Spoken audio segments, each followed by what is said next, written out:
Assalamualaikum warahmatullahi wabarakatuh. Salam sejahtera untuk kita semua. Jadi pada kesempatan kali ini saya Fadila Ananda Kartika Hidayat, mahasiswa semester 6 dari jurusan Ilmu Komputer Universitas Bumi Gora, kelas ekstensi, akan mempresentasikan hasil kerja saya, di mana hasil kerja pada kali ini adalah proyek dari mata kuliah Data Mining.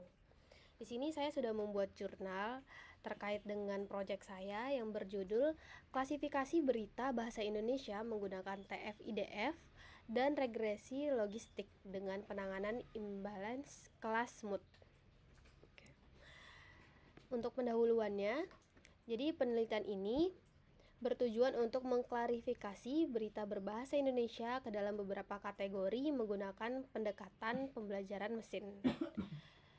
Di mana rumusan masalahnya pada kesempatan kali ini saya akan memperjelas lagi. Permasalahan utamanya yang diatasi adalah klasifikasi teks multiteks dengan potensi ketidakseimbangan data antar kategori. Pendekatan yang diusulkan melibatkan pra-pemrosesan teks yang komprehensif, termasuk case folding, penghapusan stop word, dan stemming menggunakan pustaka sastrawi. Oke teman-teman, pertanyaannya kenapa saya memilih judul ini untuk saya jadikan proyek di ujian akhir semester dari mata kuliah Data Mining?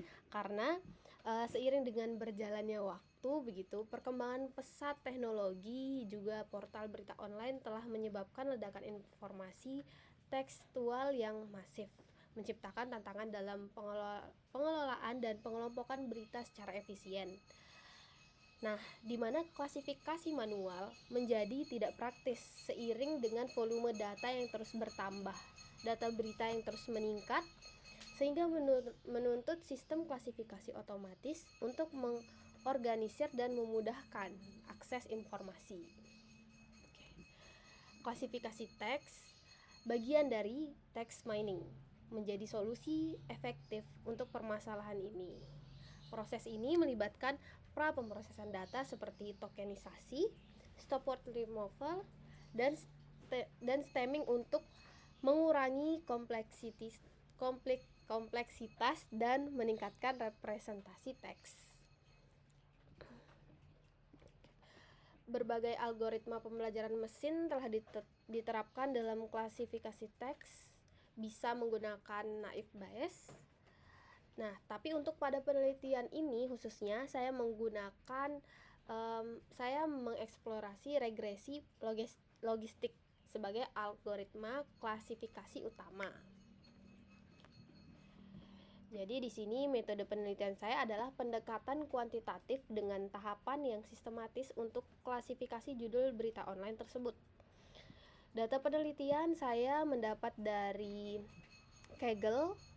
Di sana sudah ada data 2.225 data berita online begitu yang nantinya akan dikategorikan dengan proyek kita ini. Oke, kita lanjut masuk ke tahapan pra-pemrosesan data, di mana nanti yang pertama ada pembersihan teks, yaitu dengan menghilangkan karakter non-alfabetik, angka, white space berlebih, dan mengubah seluruh teks menjadi huruf kecil. Lalu ada stop word removal yang menghapus kata-kata umum yang tidak signifikan untuk klasifikasi, misalnya kata yang, dan, maupun adalah. Lalu ada stemming, menggunakan kata berimbuhan menjadi bentuk kata dasar atau akar kata menggunakan stemmer sastrawi. Tentu proses ini sangat penting untuk bahasa Indonesia yang memiliki morfologi kompleks. Setelah itu ada ekstraksi fitur TF-IDF. Jadi setelah pra-pemrosesan, teks diubah menjadi representasi numerik menggunakan metode term frequency inference document frequency, atau yang biasa disebut TF-IDF. TF-IDF menghitung bobot setiap kata dalam dokumen terhadap seluruh korpus, mencerminkan seberapa sering kata muncul dalam dokumen atau TF dan seberapa unik kata tersebut di seluruh dokumen output dari proses ini adalah matriks fitur yang menjadikan masukan untuk model klasifikasinya. Oke, next di sini ada penanganan imbalance data dengan smooth. Dataset berita itu seringkali menunjukkan ketidakseimbangan kelas, di mana beberapa kategori menjadi jumlah sampel yang jauh lebih sedikit dibandingkan yang lain. Kondisi ini dapat menyebabkan model bias yang kurang optimal dalam mengklasifikasi kelas minoritas.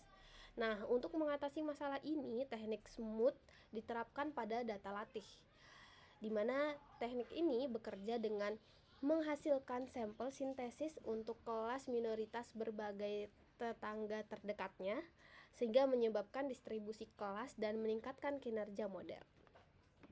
Lalu ada model klasifikasi regresi logistik. Nah, dimana untuk pengertiannya sendiri, apa sih regresi logistik itu?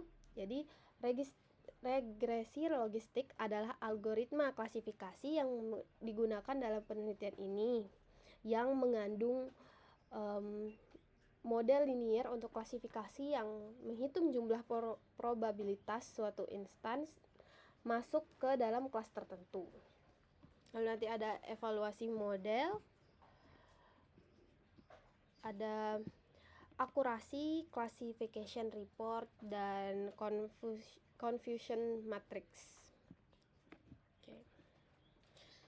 Untuk pembahasannya sendiri, hasil dari pemrosesan dan ekstraksi fitur data judul berita mentah setelah diproses melalui tahapan pembersihan teks, stop word removal menggunakan sastrawi dan stemming.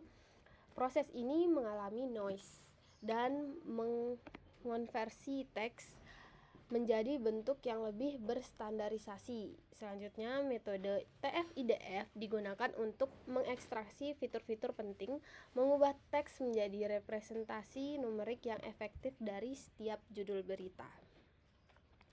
Di sini ada tabel classification report model regresi logistik, di mana kategorinya di sini dibedakan menjadi 5 kategori, yaitu ada business, entertainment, politik, sport, dan teknologi. Ada precisionnya, recallnya juga, F1 score, dan supportnya. Dimana akurasinya itu 0,90. Di sini saya juga sudah melampirkan gambar dari confusion matrix model regresi logistik.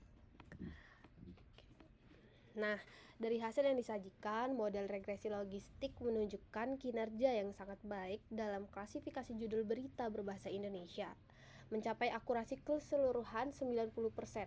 Akurasi tinggi ini didukung oleh efektivitas tahapan pra-pemrosesan yang komprehensif, pembersihan, stop word removal, dan stemming, dan tentunya ekstraksi fitur TF-IDF. Representasi TF-IDF mampu untuk menangkap bobot dan signifikan kata kunci dalam setiap judul berita yang esensial bagi regresi logistik untuk membedakan antar kategori. Nah, untuk penerapan smooth berperan vital dalam mencapai kinerja yang seimbang di seluruh kelas tanpa penanganan imbalance data. Kelas minoritas beresiko terabaikan oleh model yang mengakibatkan recall yang rendah. Dengan smooth, model dilatih pada distribusi kelas yang lebih merata, yang memungkinkannya belajar pola dari kelas minoritas secara lebih efektif dan menghindari bias. Jadi teman-teman, penelitian ini bertujuan untuk mengembangkan sistem klasifikasi otomatis judul berita online berbasis bahasa Indonesia menggunakan text mining.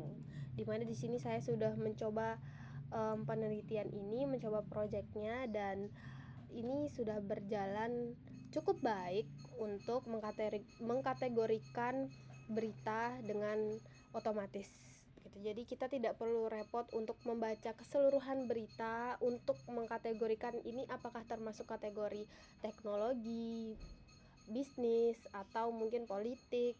Tapi nanti kita bisa ekstraksi beritanya nanti dari project ini sendiri akan menghasilkan output klasifikasi berita yang sesuai dengan isinya tanpa kita harus ribet untuk membaca keseluruhan berita, apalagi dengan banyaknya data berita yang kita dapatkan gitu. Sekian dari saya, harapan saya untuk kedepannya bisa lebih mengupgrade lagi tentang pembelajaran yang saya sudah dapatkan, nantinya akan bermanfaat untuk kedepannya, karena komputerisasi adalah hal yang sangat penting untuk zaman sekarang. Sekian, wassalamualaikum warahmatullahi wabarakatuh.